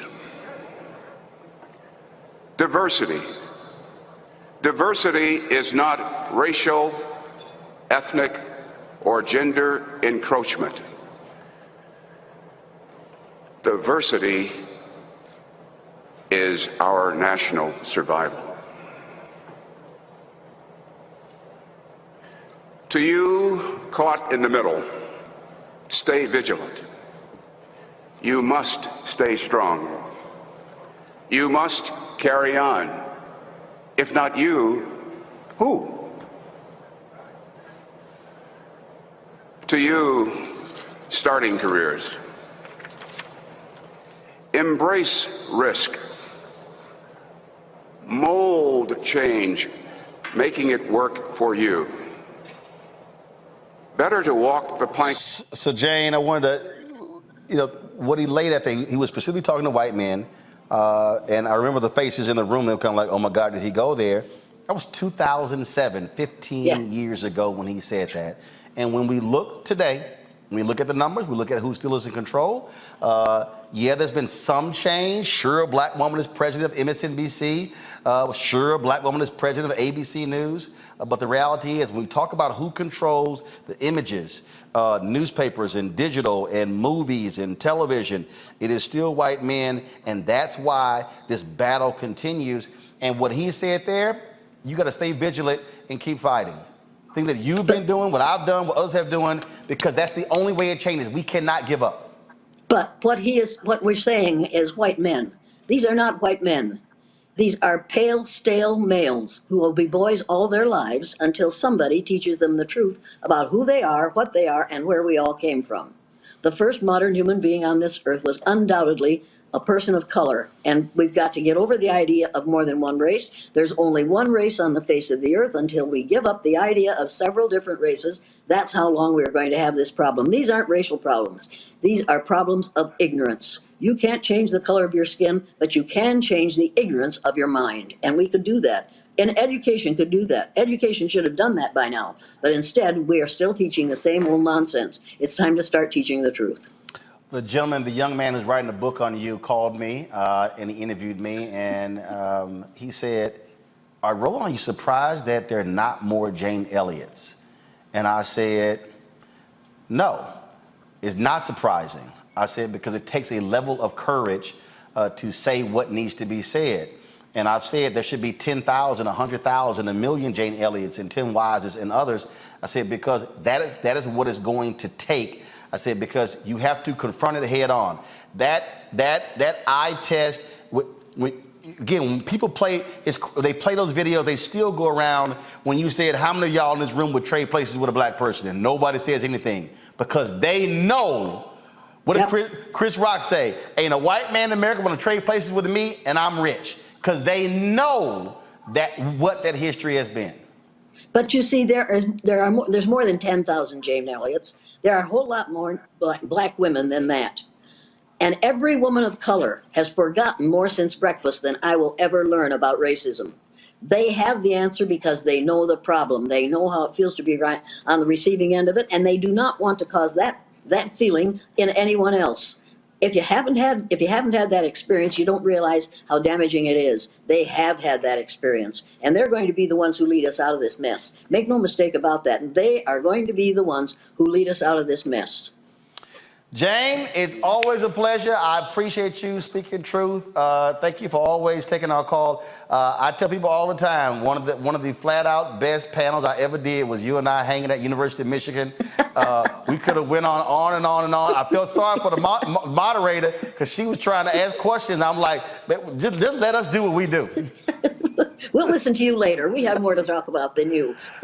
Indeed. Jane, you take care. We appreciate it. Thank you. Well, thank you for calling. Goodbye now. All right, take care. All right, folks.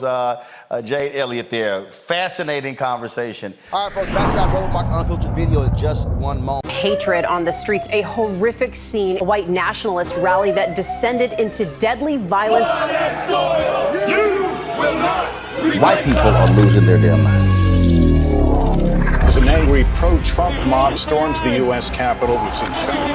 We're about to see the rise of what I call white minority resistance. We have seen white folks in this country who simply cannot tolerate black folks voting. I think what we're seeing is the inevitable result of violent denial. This is part of American history. Every time that people of color have made progress, whether real or symbolic, there has been what Carol Anderson at Emory University calls white rage as a backlash. This is the rise of the Proud Boys and the Boogaloo Boys. America, there's going to be more of this. Here's all the Proud Boys, guys. This country is getting increasingly racist in its behaviors and its attitudes because of the fear of white people. The fear that they're taking our jobs, they're taking our resources, they're taking our women. This is white fear.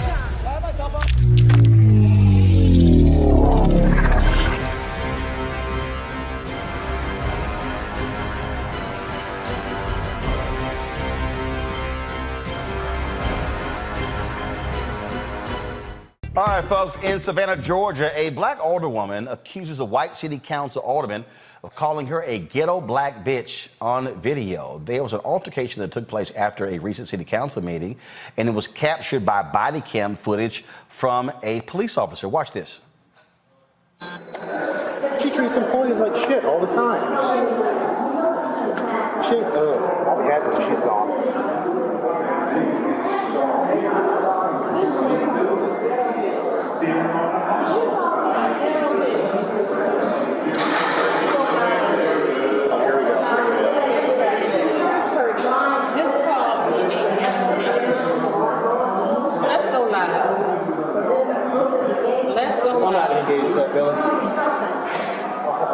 Okay, so here's what I can do. When you're asking me to go That's what I thought. the moisture of the front yard, fine. I guess that makes you worse because he's polite.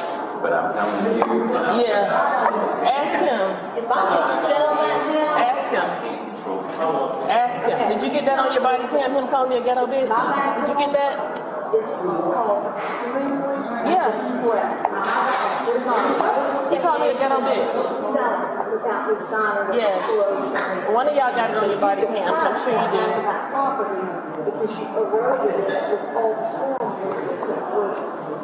If I could have sold my house, I would have done it. what we looked at on the woman, just putting in perspective. Billy, you know what? You are just really. I feel sorry for you. It's a real disappointment, and I hate that things have resulted to what they are. I really do. Now, Alderman Curtis Purty isn't heard on the police body cam calling the alderwoman names, but he admitted to calling her that in a phone interview. Now, prior to what took place outside the chamber, things got a little testy on the inside. Watch. Aye. Opposed. Motion passes. Is there a motion regarding this license? Yes. Mayor Johnson, I move that we approve. Second. And properly moved and second that we approve this license. All in favor indicate by saying aye. Aye. Opposed. Nay. Can we go to the board? We sure can. And No. I need Ma'am. to introduce that into the record. No, the hearing has been closed, ma'am. All right, all in favor by approving this license indicate by saying yay. I'm trying to. Wow. Wow. That's sad. Talk about racial equity. Motion Not at all. fails. There's your racial equity, city manager. What does race have anything to do with it? A whole lot. I don't see it. Well, you wouldn't. Ladies and gentlemen, please. Ladies and Why is that? Ladies and gentlemen. Ladies and gentlemen. Ladies and gentlemen. Shut up, Keisha. Ladies and gentlemen. Move for a 5-minute recess, please. No, ma'am. No, sir. We're going to move on. We're going to move forward. All right. We will now move to. So you just told me to shut up, Purdy? No, Mr. Mayor, if she could address the comment to you, not to me. Mayor Johnson, I Yes. want to know if Mr. Purdy, did you just tell me to shut up? I'm not going to. All right, joining us right now is Savannah, Georgia Alderwoman Keisha Gibson Carter. So what is going on here? Has this been a contentious battle between y'all for months, years? What's going on? I'm in a contentious battle for the citizens of Savannah. With regard to the interpersonal relations or the lack thereof, I really try not to focus too terribly much on that. Nonetheless, to make this really short and sweet, there's a rule of our council that essentially ices out the minorities on council, and by minority, I mean those who are in the minority vote by number.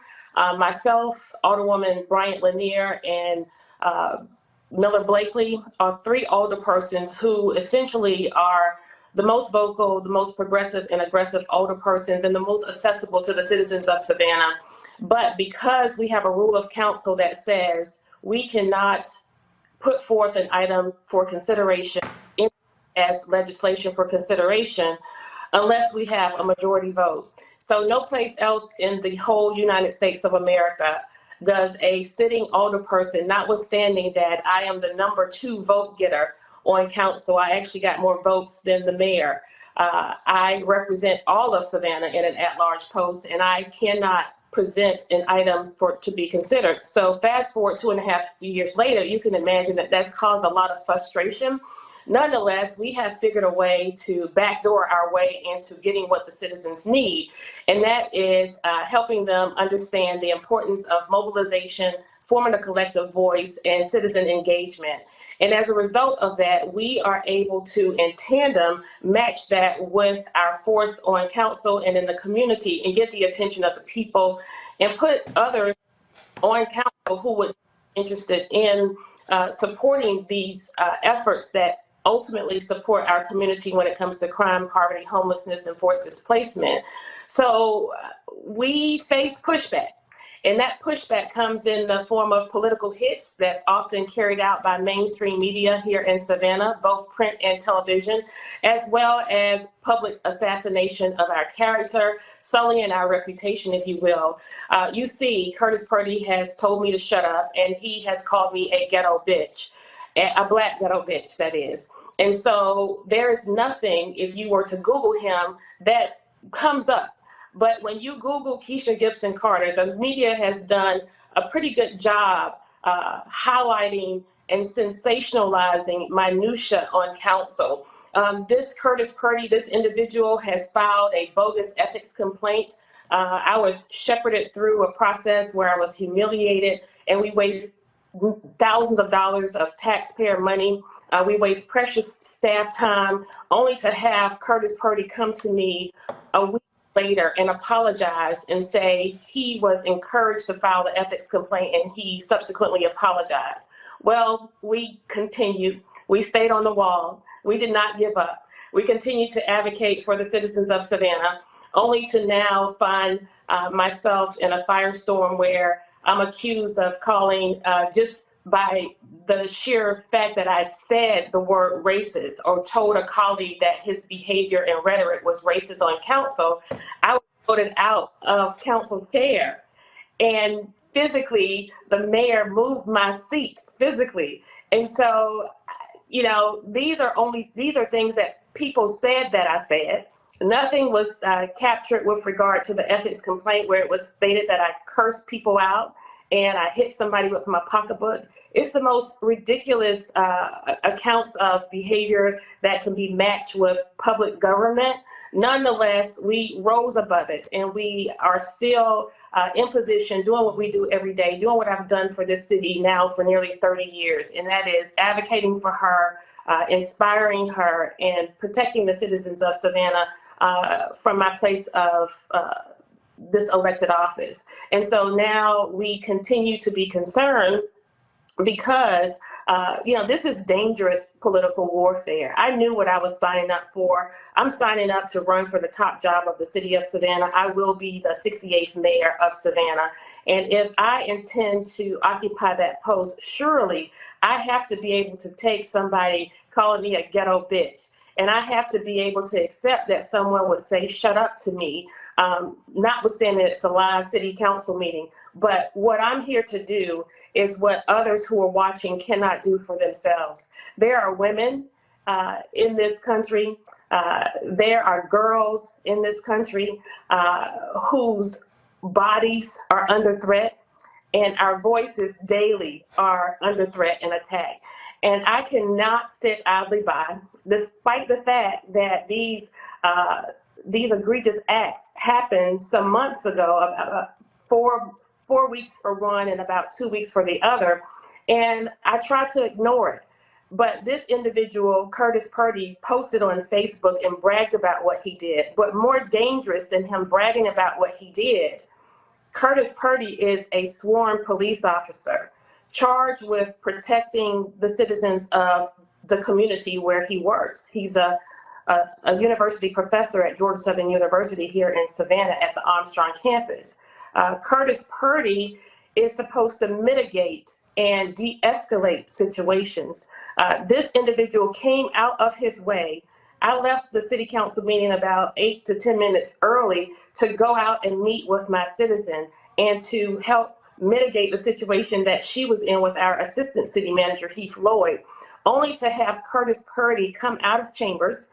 And as opposed to taking the northern exit, he came in the southern direction where I was, where the assistant city manager and where the citizen was. She right away stated that she did not want to speak with him, and I turned to him and said, she doesn't want to speak to you. I have it. You've ignored her. Go on. So first and foremost, he never should have entered my space. He never should have entered my space. And secondly, okay. So here's what I'm confused by. Okay, where's the mayor? Where's the city council when it comes to don't y'all have some sort of rules with conduct when it comes to how council members talk to each other? Yes, we do. And so what happened? Nothing. He has not been reprimanded. He has not been censured. The mayor has not acknowledged one word about his behavior. He's not expressed any concern. In fact, he announced on his show, on his live Facebook show, that he supported Curtis Purdy. And that here again is another reason why I'm speaking up and speaking out, because as I stated, this $60 bathroom. So this is, so it's just strange to me. Again, like I say, I've seen other city councils where they've done some stuff, but this is quite strange to me here. So, okay, so you don't have any admonishment from the council, from the mayor. What are your fellow members of city council saying? Are they just ignoring this? Well, Alderwoman Miller Blakely, my Post 2 colleague, and Alderwoman Bryant Lanier, the representative for District 1, have been very, very supportive and have encouraged me to push for an internal affairs investigation, because as you see, most of the body cam footage is of me, and you hear me, but you don't hear Curtis Purdy when the police officer was standing right next to him. Now, you should know that the police officer is a paid sergeant who basically provides personal security, fetches the mayor's breakfast, lunch, and dinner, and drives him around in a city-issued vehicle while also getting a stipend. So this individual has allegiance to the mayor and was motivated to not capture what Curtis Purdy stated to me, but was motivated to capture what I said. And this was the second time, he used the body cam footage. They turn this footage over to the media often, And once it's on the media desk, they sprinkle their magic on it, and it turns into something totally different from what the intended purpose was or what the scenario in fact was. And so then I'm often tasked with damage control and trying to paint a different picture for the public, which I essentially have decided that no longer am I interested in chasing down and making things right. But what I will do is continue to speak up, speak out, and advocate for those who are most vulnerable among us. As I continue to advocate for lowering taxes, I continue to advocate for integral behavior and actions within our local government, as well as how we are treating our city staff and assuring that we have adequate services. And so you asked the question, what are the council's rules? Do you exercise these rules? Yes, the rules and the punishment, if you will, it's been used on me. And it's been used on me for things that no one heard, that was not captured on a body cam. It's been used on me for things that people just made up and said.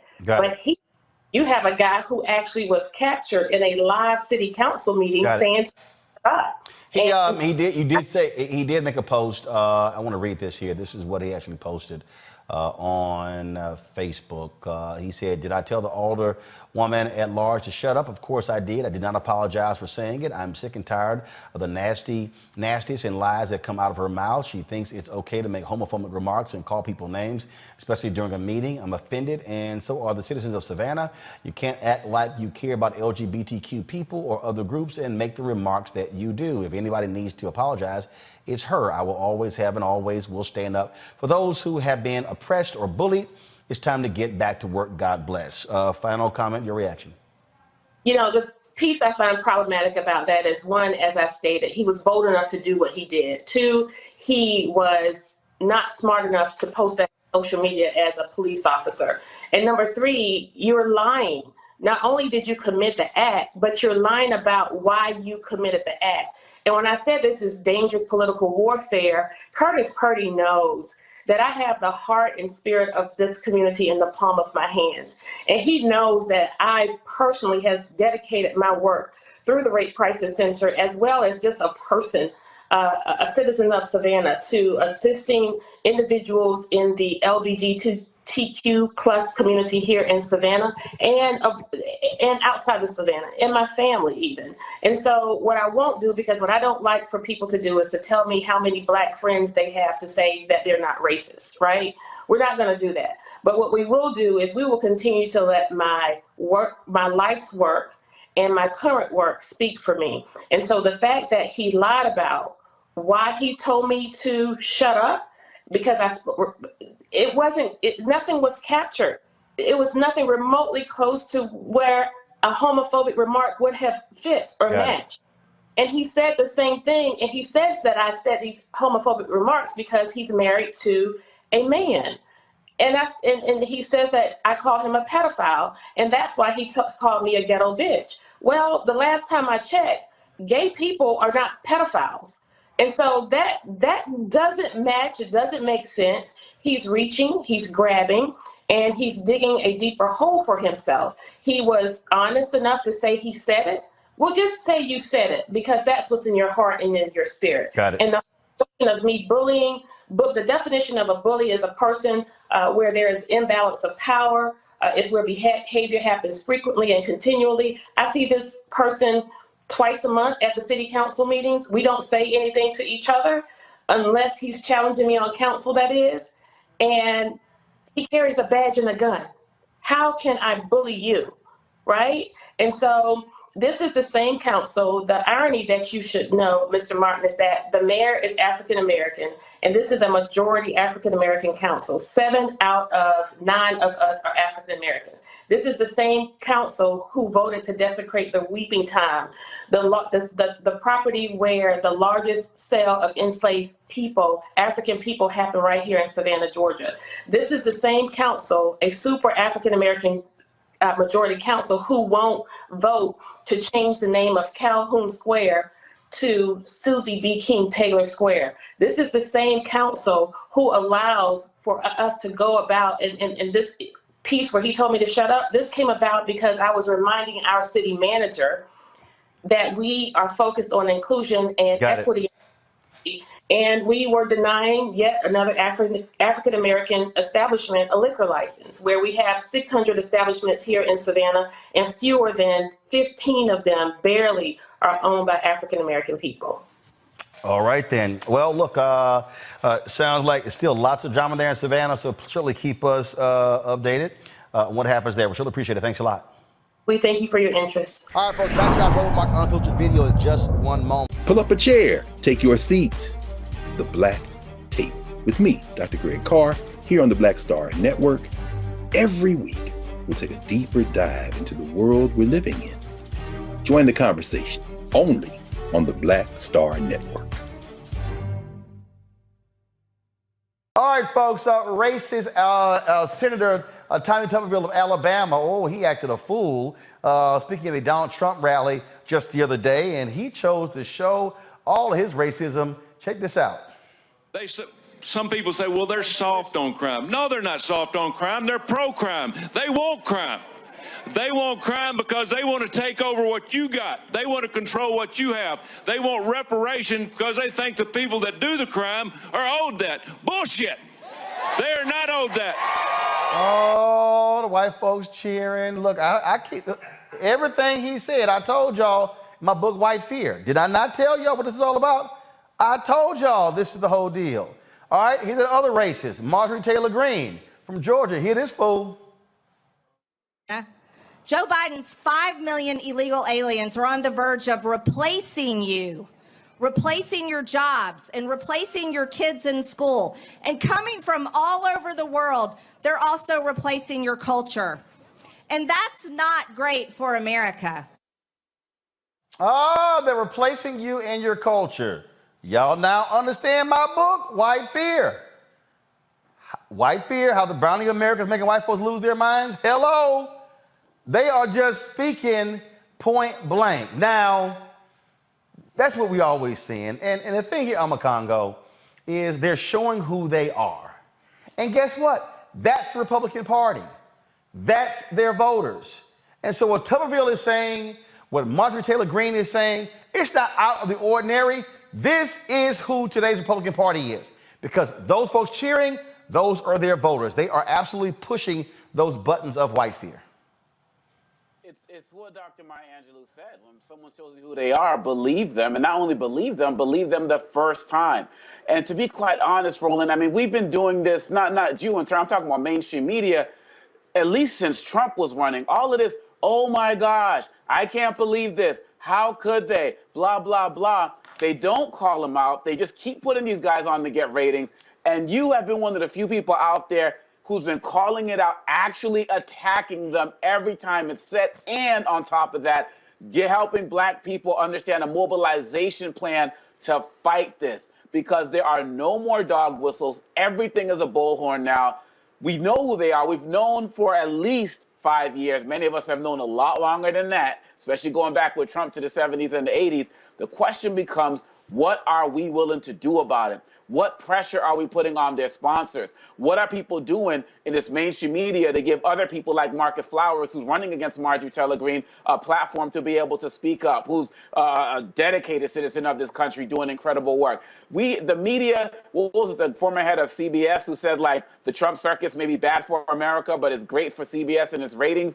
They're doing it all over again. And we have to use every platform that we have to attack them verbally, to call them out, to call out their sponsors, and most importantly, mobilize to vote, because they are showing clearly that they want to take us back and take any rights. And look, and Tuberville, a man who, exploited black people through football, and that was your claim to fame. We don't want what you got. We just want equality, and just get out of our way, and we're going to keep doing what we need to do. Absolutely. And look, Julian, I keep telling people what Donald Trump did was he opened the doors, tore the hinges off, and said, hey, let your racism flag fly. There you go. I mean, he unleashed a beast. The beast was always there, but was somewhat tame and knew better than to do certain things. But he unleashed the beast and probably gave it, some kind of stimulant, because he had everything has been on a fast track in terms of taking away our rights, talking racist nonsense. I mean, Tuberville, when you look at the composition of the state of Alabama, he is a walking proof of gerrymandering, of anything negative about the vote you can think of. Black Alabamans are not proportionally represented, and we talked last week about the congressional district that they're trying to take. And Tuberville, as Obakongo said, he exploited black people with his football career. I don't care so much about that. He does not belong in politics. He and Herschel Walker could have an ex-football, not too bright senators convention. Well, again, we know who they are. Renita, again, I keep telling folks, this is why I wrote the book. This is going to continue. This is like not out of the ordinary. This is going to be the norm, and we must fight these racists at every turn. Absolutely. No, you're right. This is going to continue. This is the norm and has been the norm. Listen, I'm not going to repeat what the other two panelists said, but most of us who live in Georgia already know that Marjorie Greene Taylor is a committed idiot. We're already familiar with that.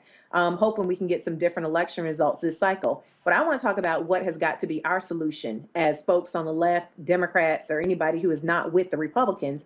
And I think that has got to be, centering issues that matter to Black voters and talking about issues that Black voters want solved in their communities. Because right now we continue to see that, Democrats are, while they're running campaigns about how much they can reach across the aisle and work with the Republicans, you never see Republicans doing that. They're not running on being bipartisan. They are running on continuing to make boogeyman out of Black people. And that is how they are ginning up their base. We have got to be centering things that people want to hear about, like what we're going to do about police accountability issues, what we are going to do about getting reparations. Black folks are the majority of the Democratic Party, and that means that we need to have Black candidates who are talking about Black issues squarely and directly to get our folks up and out and ready to vote.